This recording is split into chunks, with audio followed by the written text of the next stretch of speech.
Sir ఇంకొక విచిత్రమైన ఒక విషయం గమనించాను సార్. అవును. కాంగ్రెస్ ప్రభుత్వంలో ఈ 3 నెలల్లోనే హ్మ్. బట్టి విక్రమార్కని రకరకాలుగా అవమానిస్తూ అవును. చూస్తున్నాం. ఉప అవును. ముఖ్యమంత్రిని. అవును. మొన్న వాళ్ళ కాన్వాయ్‌ని గూడా పక్కకు జరిపి కొట్టడం, డ్రైవర్‌ని గూడా చూసాం. అవును. ఆ మధ్య యాదాద్రిలో ఆయన్ని చిన్న పీట మీద కూర్చోబెట్టడం చూసాం. అవును. ఆ తర్వాత సీతక్క, హ్మ్. సీతక్క క్లోజ్ ఫ్రెండ్ ఒకరిని ఏసీబీ వాళ్ళు అరెస్ట్ హ్మ్. చేయడం. తర్వాత ఆమెకు సంబంధించిన లారీలని పట్టుకున్నట్టుగా పెద్ద అవును. ఎత్తున హడావుడి చేయడం అవునవును. చూసాం. అవును.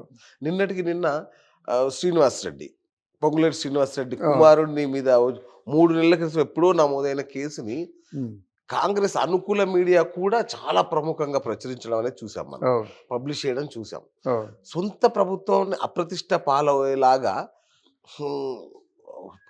ప్రభుత్వంలోనే ఒక కీలకమైన వ్యక్తి ఇదంతా చేస్తున్నాడనేది ఒకటి గుప్పుమంటుంది. అవునండి. అసలు ఇట్లా జరుగుతదా ఎక్కడైనా? సొంత ప్రభుత్వాన్ని అప్రతిష్ట పాలు చేసుకొని సహచరుల మీద దానికి కేసులు ఇదేంటి? ఓహ్! దీన్ని ఎట్లా చూడాలసల? దీనికి వివరణ నేను చెప్తానండి. సార్. అంతకుముందు కాలంలో అంటే ఉప ముఖ్యమంత్రి అంటే ఆరో వేలు లాంటిదని చెప్తారు. అవును. అలాగే ఉండాలని కోరుకుంటారు. అవును. అందరూ ముఖ్యమంత్రులు కూడా. కరెక్ట్. ఇక్కడ ఏం చేశారంటే, ఉప ముఖ్యమంత్రి అంటే ముఖ్యమంత్రి పక్కనే ఉన్న ఫోటో అని చెప్పారు. నువ్వు కరెక్ట్. ఎక్కడికెళ్ళినప్పుడు కూడా నన్ను తీసుకెళ్ళాలి. అవును. నేను లేకుండా ఆహ్, ఒప్పందాలు చేసుకోవడానికి వీల్లేదు. ఇలాగ ఉప అవును. ముఖ్యమంత్రి తన తాలూకు హక్కుల్ని పూర్తిగా అవును. ముఖ్యమంత్రికి ఏవైతే హక్కులు ఉంటాయో, అవును. ఈయనకు కూడా హక్కులు కావాలని కోరుకున్నాడు. అదే అమలు చేస్తున్నాడు. అవును. అది రేవంత్ రెడ్డి గారికి చిరాకు తెప్పిస్తున్నాయి. అవును. నంబర్ 1 కోమటిరెడ్డి వెంకటరెడ్డి గాని వీళ్ళందరూ తక్కువ వాళ్ళు కాదండి. అప్పుడు ఎట్లాంటి వాళ్ళు ఉన్నారండి. ఆయన మా తర్వాత ఆహ్, కొ కుం కెప్టెన్ భ గారు. ఆ! కెప్టెన్ మా అదే కెప్టెన్ గారు ఉత్తమ్ కుమార్ ఉత్తమ్ రెడ్డి. కుమార్ రెడ్డి గారు. ఉత్తమ్ కుమార్ రెడ్డి గాని తర్వాత ఇంకా మిగతా వాళ్ళు అందరూ ఆహ్, కోమటిరెడ్డి వెంకటరెడ్డి బ్రదర్ కూడా ఉన్నారనుకుంటా కదా! అవును. వీళ్ళందరూ ఏంటి సామాన్యులు కాదు. ఎవరికి వారికి ఇండివిడ్యువల్‌గా సీఎం అయ్యేటువంటి అవకాశాలున్నాయి. ఉన్నాయి. ముఖ్యంగా ఉత్తమ్ కుమార్ రెడ్డిని సీఎం చేయాలి. అవును. లేదా తర్వాత భట్టిని చేయాలి. అవును. లేదు తర్వాత ఇంకెవరైనా మేమనుకుంటే వాళ్ళు చేసే అవకాశాలుంటాయేమో గానీ, రేవంత్ రెడ్డిని ఎట్టి పరిస్థితుల్లో సీఎం చేయకూడదు. హ్మ్. అక్కడ మరి ఏ ఒప్పందాలు జరిగాయో, అక్కడ ఏ నిర్ణయాలకొచ్చి చేశారో గానీ, వాళ్ళందరికీ కడుపు మంటుంటుంది గదా! కరెక్ట్. అయినా సరే వాళ్ళు వీళ్ళ మధ్య కొన్ని ఒప్పందాలున్నాయండి. ఒప్పందాలు లేకపోతే సీఎంగా ఆయనకి అసలు అవకాశం ఇవ్వరమాట. మాకిది మీరు చెయ్యాలి అనేటువంటి ఒప్పందాలు లేకపోతే ఆయనకి అవకాశం రాదు. అయితే వీళ్ళందరూ ఏమవుతారు? వీళ్ళకున్నటువంటి అంటే వాళ్ళ తాలూకు అండర్‌స్టాండింగ్ ఉంటుందండి. ఎవరికైనా కరెక్ట్. ఉంటుందండి. కరెక్ట్. ఆ కరెక్ట్. అండర్‌స్టాండింగ్ ఎప్పుడైతే మిస్‌ఫైర్ అయిందో వాళ్ళు దీనికోసం అని చెప్పరు. మరో కారణం చూపిస్తూ ఎదురు తిరుగుతారు. ఓహోహోహో! దీనికోసం ఇప్పుడు కరెక్ట్. మీరున్నారండి. కరెక్ట్. కరెక్ట్. మీరు నాకిస్తానని దెవ్వకపోయినట్టు ఈ కారణం చెప్పను.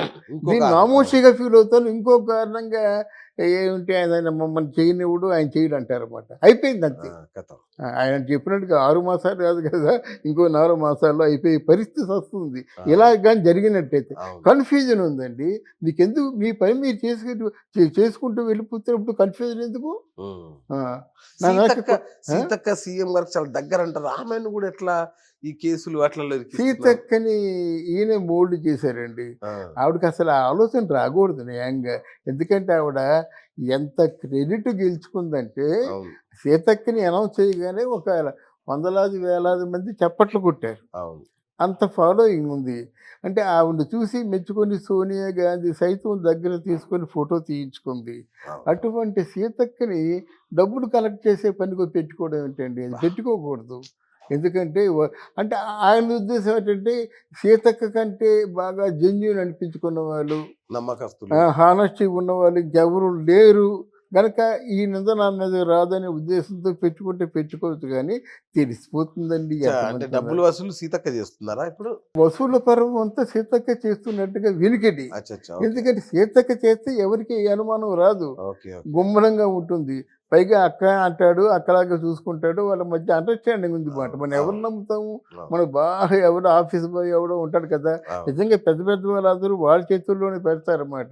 వాడు వెర్రోల్లో చూస్తూ ఉంటాడన్నమాట. ఆ! అలాగా అందరిలో కూడా కొంచెం పేదరాళ్ళు, నిజాయితీ పరురాలు, మార్కిస్టు ఇయన్నీ ఉన్నాయి గనక ఏదో వాళ్ళ మధ్య ఒక అండర్‌స్టాండింగ్ కుదిరింది. అది వెళ్తుంది.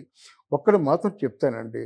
నా వెనక కుట్ర పన్నారు. వాళ్ళేమో నాకు ఏ టైంలో నన్ను వెన్నుపోటు పూడుస్తారనుకుంటే మీరు అప్పుడే ఆల్రెడీ కుట్ర ఎందుకు పన్నుతారు? మీలో తప్పు ఉంటే కదా అవును. పన్నుతారు. అవును. తప్పు లేనివాడు ఆయన పని ఆయన అంటే చేసుకుపోతాడు. ఈ మిగతా వాళ్ళ ముగ్గురిని గురించి ఫిక్స్ చేయడం ద్వారా ఏం సాధిస్తారు? అంటే దీన్ని అంటే వాళ్ళని కంట్రోల్ చేయడమా? లేదంటే వాళ్ళని డీఫేమ్ చేయడమా? ఏంటసలు వ్యూహం? ముందు రేవంత్ రెడ్డిని దించేస్తారండి. అవును. కుమార్ రెడ్డి ఏదో బేరం పెట్టుకుంటాడండి అక్కడ. అచ్చా! భట్టికి అంత కెపాసిటీ లేదు. అవును. గనక రేవంత్ రెడ్డి మాత్రం ఎన్నాళ్ళో ఉండడని ఇప్పుడు నా ఉద్దేశం. ఇప్పుడు బి టాక్స్ కూడా నడుస్తుందంట కదా! బట్టి టాక్స్ కూడా నడుస్తుందంట. అవునవును. ఆ! ఆ! అందువల్ల ఆ ట్యాక్సులు పెంచేస్తున్నాడు ఈ మధ్య. ఆ! ట్యాక్సులు బాగా పెంచేస్తున్నాడు. ఏమి కారులో డ్రైవర్లు బెగిలిపోతున్నారండి. కారు బెల్ట్ పెట్టుకోకపోతే రూ. 1000 ఫైను. అబ్బా! ఆ! మామూలుగా హడావిడిలో ఎవరు పెట్టుకుంటారండి?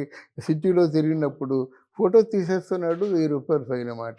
ఇట్లాంటివన్నీ ఎప్పుడైతే చిన్నవాళ్ళ దగ్గర నుంచి మొదలయ్యాయో అయి పెరిగిపోతాయండి. హ్మ్. తర్వాత ఆయనకి ప్రత్యేకించి కేసీఆర్ అంటే వెన్నుపోటుదారులుగా ఉండవలసిన అవసరం అవసరం లేదండి. లేదు. ఆయన పార్టీలో ఉన్నవాళ్ళే వెన్నుపోటుదారులు.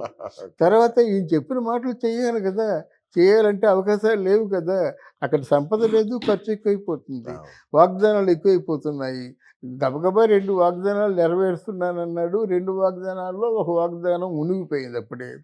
మరి ఆయన కంగారు లేకపోతే ఎలాగుంటుందండి? రైట్. గనక ఆయన పని మీద ఆయన దృష్టి పెడితే బాగుండేది గానీ, ఆయన కాకుండా వెనకవాడు ఏం చేస్తున్నాడు, పక్కవాడు ఏం చేస్తున్నాడు, ముఖ్యంగా తప్పులెన్నువారు తండోపతండంబు.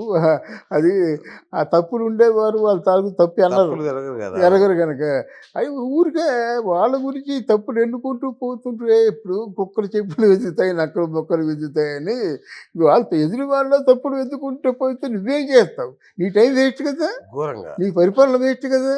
ఆ మాత్రం ఇంగిత జ్ఞానం లేకుండా వాళ్ళు ఆ టైంని వృధా చేయకూడదు. కరెక్ట్. నీ మీద పరీక్షలున్నాయండి. మీకు కుర్చీ అంటే బాధ్యత. అంతే కుర్చీ కదా! అంటే పరీక్ష. వీటిలో నెగ్గాలి కదా! ఓట్లు ఎలక్షన్‌లో నెగ్గితే అది కాదది. ఎవరైనా సీఎం సీట్‌లో కూర్చుంటారు. ఆ సీఎం సీట్‌కి శోభ తీసుకొచ్చిన వాడే చరిత్రలో నిలిచిపోతారన్నమాట.